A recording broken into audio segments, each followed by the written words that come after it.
Back with us here on Midcap Radar. The Nifty continues to remain where it is, around about that 24,100 mark. But there are plenty of other movers in the broader markets, and ITI is one of them. It's now surged to the highest point of the day, 19% higher for the PSU stock. But mind you, it has barely any float in the market because 90% is still owned by the government.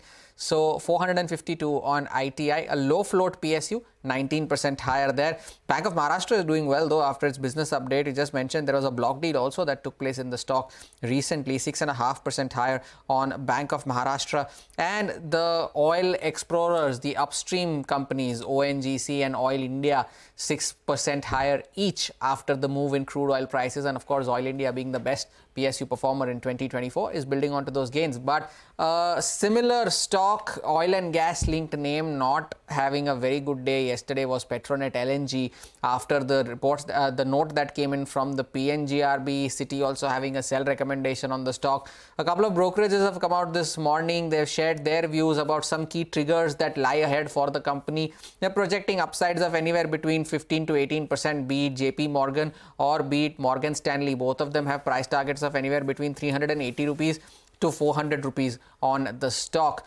But what is in store for the sector as a whole? We've been joined by Probal Sen, who's the energy analyst at ICICI Securities, who's joining in now. Probal, good afternoon. Thank you so much for joining in. Wishing you and your team a very happy new year. You know, I'll start off with Petronet first up because that's been the stock that has been in focus yesterday. Even today, a lot of these analysts who come in have said that the regulatory concerns are overdone. Some of them have said that this tariff imposition overall may not bode well for the company going forward.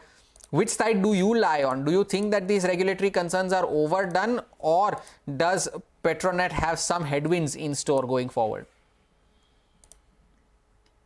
No, I think first of all, what the company has said, I think is relevant in the sense that their tariffs are still extremely competitive with the tariffs of any other terminal, if you really look at it. I think fundamentally speaking, a company's margins or tariffs that they are charging should be perhaps looked at in the context of what the competition is doing. When a sector, which is what the LNG sector is today, is not really regulated, then I think it's a bit premature to comment on whether the return ratios are adequate or too high or too low.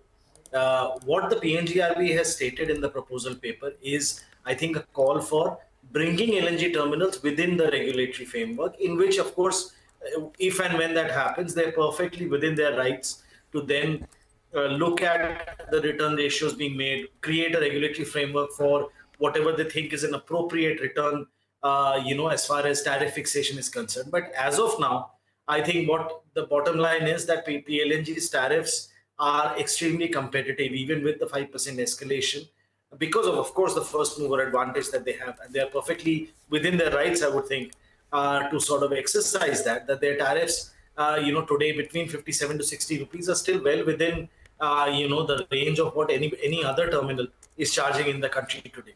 So, firstly speaking, on an absolute level, I don't think there is any way to say that the tariffs are too high or too low.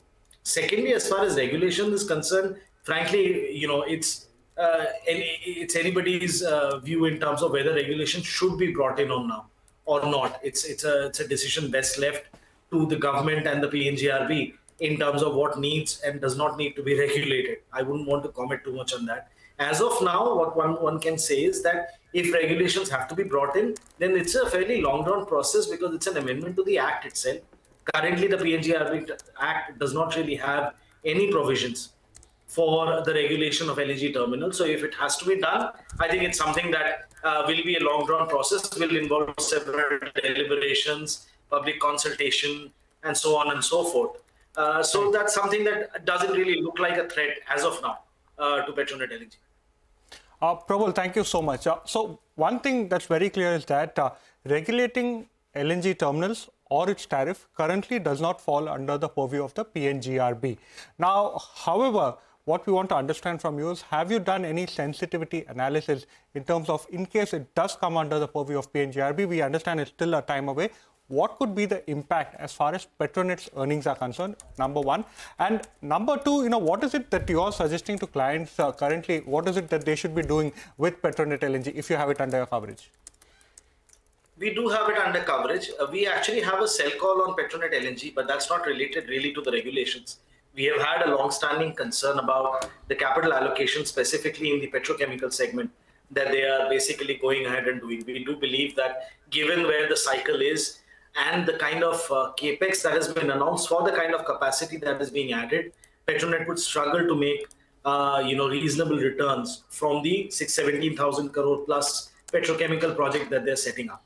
So we've had a negative call on the company, primarily on the thesis that while the core business can continue to do well, we are very bullish on the gas consumption prospects in the country over the next 3 to 5 years. And given the state of domestic supply, very clearly LNG requirements will continue to go up by a significant amount. And therefore, Petronet, as I said, with its competitive tariffs and its higher capacity at Dahej, plus with the Kochi connectivity also improving over the next couple of years with the final leg of connectivity coming through, I think the core business will continue to do fairly well.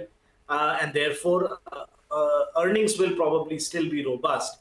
But from a slightly longer term perspective, I think the balance sheet strength can actually become an issue and the return ratios can become an issue. That's where our slight skepticism comes from a valuation. To answer your second question, as far as sensitivity is concerned, it's a very straight cut thing, given that there's no correlation of expense. If tariff is cut by 10%, there's a clear 7 to 8% cut in earnings as well. That can actually happen.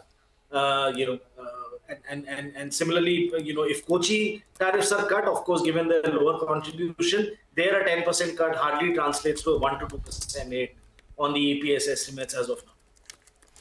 Understood that, Probal. So we've covered Petronet LNG, but there's a very interesting document that's also coming from the government or the MOPNG regarding gas allocation to the CGDs, both all three of them, in fact, IGL, MGL, as well as Gujarat Gas.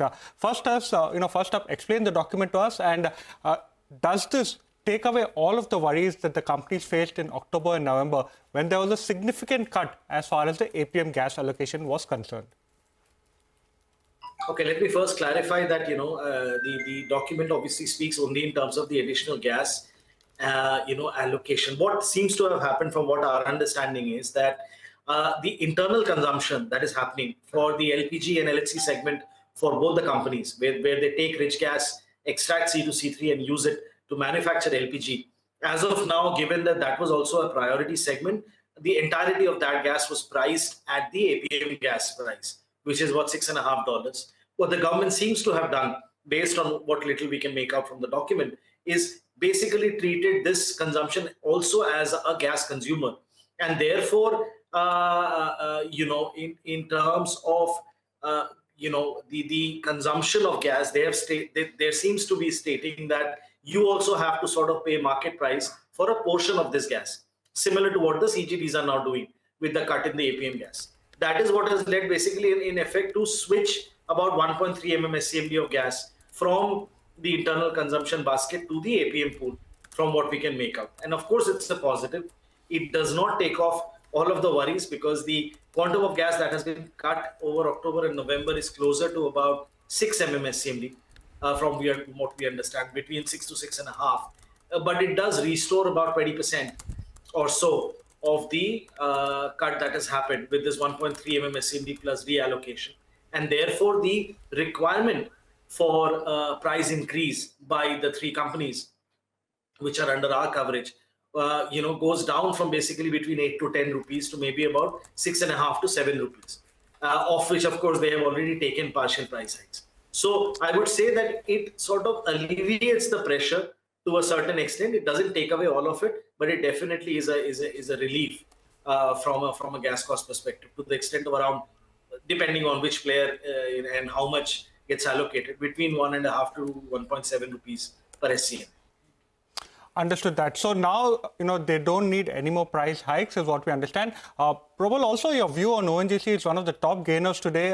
One of the brokers has written that, the correction that ONGC saw was overdone. Any view that you could give us on ONGC? We've had a positive call on both ONGC and Oil India for some time. We certainly believe that if the production increase, as has been spoken about by the companies over the last couple of years, if the production increase specifically from the KG Basin comes through, I think the stock should continue to do well. Specifically from a consolidated perspective, HPCL's improving earnings should also provide a big trigger. from a group earnings perspective, but from a core earnings as well. Given that net realizations are holding on at around $75 for oil, gas realization should continue to go up now that this new policy has come through, where the incremental gas production from existing fields will all be eligible for at least a 20% premium over the APM formula. That should certainly help realizations also continue to improve over the next 3 to 5 years. So the only monitorable is, of course, the execution of production increase. If there are any hiccups or any more delays in terms of the ramp up from KG, I think that can probably be a negative. But other than that, I think fundamentally, the valuations are also at very comfortable levels. So the stock should continue to outperform even from here. Indeed, and outperform as it has as Oil India. Probal, thank you so much for joining in today, sharing your views on the entire gamut of oil and gas, be it Petronet, be it the city gas players, and even the upstream explorers and the OMCs. That was Probal Sen of ICICI Securities. Time for a short break, but just before we do that, here's some good news for our viewers. India's business news leader is now just a click away. Introducing CNBC TV18's all-new app, where you can get instant access to breaking news, in-depth articles, and financial world updates at your fingertips. You can download the app now from the Apple Store or the Google Play Store right away.